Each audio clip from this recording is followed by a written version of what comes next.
अस्सलाम वालेकुम दोस्तों।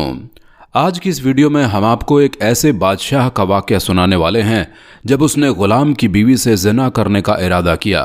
यानी बादशाह ने ग़ुलाम की बीवी से गंदा काम करने का सोचा तो उस बादशाह पर अल्लाह का ऐसा अज़ाब आया जिसको देखकर आपकी रूह कांप जाएगी और आप हैरान रह जाएंगे। आपसे गुजारिश है कि आप इस वीडियो को पूरा देखते रहें और वीडियो को लाइक करके चैनल को सब्सक्राइब भी ज़रूर कर दें। चलिए देखते हैं वीडियो। एक बादशाह महल की छत पर टहलने चला गया। टहलते टहलते उसकी नज़र महल के नज़दीक घर की छत पर पड़ी जिस पर एक खूबसूरत औरत कपड़े सुखा रही थी। बादशाह ने अपनी बांधी को बुलाकर पूछा, ये किसकी बीवी है? बांधी ने कहा, बादशाह सलामत, ये आपके ग़ुलाम फिरोज़ की बीवी है। बादशाह नीचे उतरा।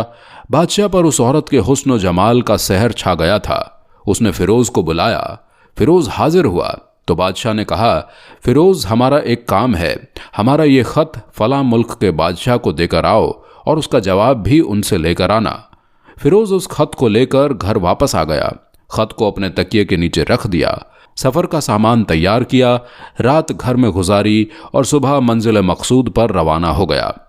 इस बात से लाइल्म के बादशाह ने उसके साथ क्या चाल चली है। इधर फिरोज़ जैसे ही नज़रों से ओझल हुआ, बादशाह चुपके से फिरोज़ के घर पहुंचा और आहिस्ता से फिरोज़ के घर का दरवाज़ा खटखटाया। फिरोज़ की बीवी ने पूछा, कौन है? बादशाह ने कहा, मैं बादशाह हूँ, तुम्हारे शौहर का मालिक। उसकी बीवी ने दरवाज़ा खोला। बादशाह अंदर आकर बैठ गया।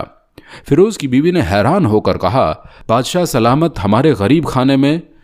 बादशाह ने कहा, मैं यहाँ मेहमान बनकर आया हूँ।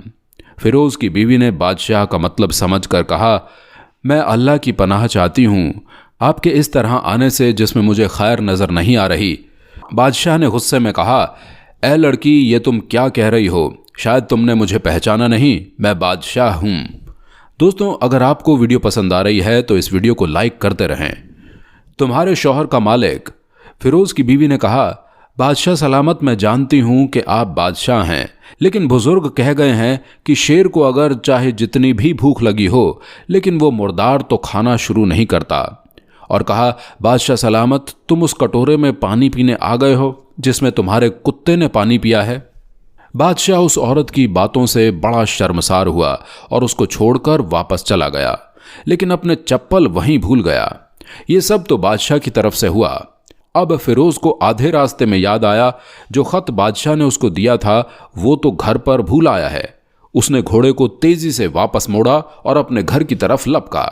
फिरोज़ अपने घर पहुंचा तो तकिए के नीचे से ख़त निकालते वक्त उसकी नज़र पलंग के नीचे पड़े बादशाह के नालेन पर पड़ी, जो बादशाह जल्दी में भूल गया था। फिरोज़ का सर चकरा कर रह गया। वो समझ गया कि बादशाह ने उसको सफ़र पर सिर्फ इसलिए भेजा ताकि वो अपना मतलब निकाल सके। फिरोज़ किसी को कुछ बताए बगैर चुपचाप घर से निकला। ख़त लेकर वो चल पड़ा और काम ख़त्म करने के बाद बादशाह के पास वापस आया। बादशाह ने इनाम के तौर पर उसे 100 दिनार दिए। फिरोज़ दिनार लेकर बाजार गया और औरतों के इस्तेमाल के कीमती कपड़े और कुछ ताइफ भी खरीदे। घर पहुंचकर बीवी को सलाम किया और कहा कि चलो तुम्हारे मैके चलते हैं। बीवी ने पूछा, ये क्या है? उसने कहा, बादशाह ने इनाम दिया है और मैं चाहता हूं ये पहनकर अपने घर वालों को भी दिखाओ। बीवी ने कहा, जैसा आप चाहें। बीवी तैयार हुई और अपने वालिदैन के घर अपने शौहर के साथ रवाना हो गई। दामाद और बेटी उनके लाए गए ताइफ को देखकर वो लोग बहुत खुश हुए।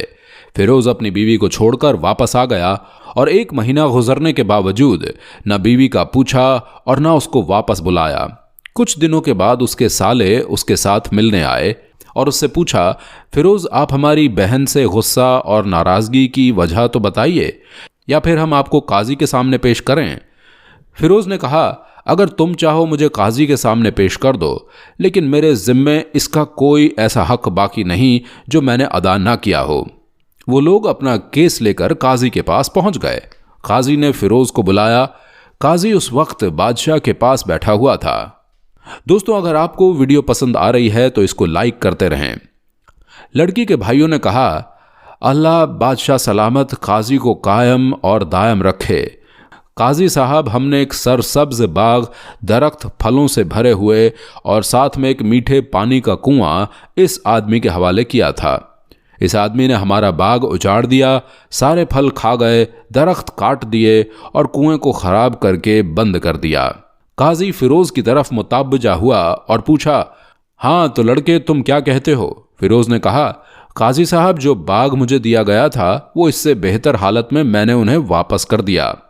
काजी ने पूछा, क्या इसने बाग तुम्हारे हवाले वैसे किया जैसे पहले था? उन्होंने कहा, जी काजी साहब, उसी हालत में वापस किया है, लेकिन हम इससे बाग वापस करने की वजह पूछना चाहते हैं। काजी ने कहा, हाँ फिरोज तुम क्या कहना चाहते हो? फिरोज ने कहा, काजी साहब मैंने बाग किसी बुग़्ज़ या नफरत की वजह से नहीं छोड़ा, बल्कि इसलिए छोड़ा कि एक दिन मैं बाग में आया तो मैंने शेर के पंजों के निशान देखे, तो मुझे खौफ हुआ कि शेर मुझे खा जाएगा, इसलिए शेर का इकराम की वजह से मैंने बाग में जाना बंद कर दिया। बादशाह जो टेक लगाए ये सब कुछ सुन रहा था, उठकर बैठ गया और कहा, फिरोज अपने बाग की तरफ अमन और मुत्तमईन होकर वापस पलट जाओ। बल्ला इसमें कोई शक नहीं, शेर तुम्हारे बाग में आया था, लेकिन वहां पर न तो कोई असर छोड़ सका, न कोई पत्ता तोड़ सका और ना ही कोई फल खा सका। शेर तुम्हारे बाग में थोड़ी देर रहा और मायूस होकर वापस लौट गया। खुदा की कसम मैंने कभी तुम्हारे बाग के गिर्द लगी मजबूत दीवारें नहीं देखी। इस तरह फिरोज अपने घर लौट आया और अपनी बीवी को भी वापस बुला लिया। न तो काजी को पता चला और ना ही किसी और को कि माजरा क्या था।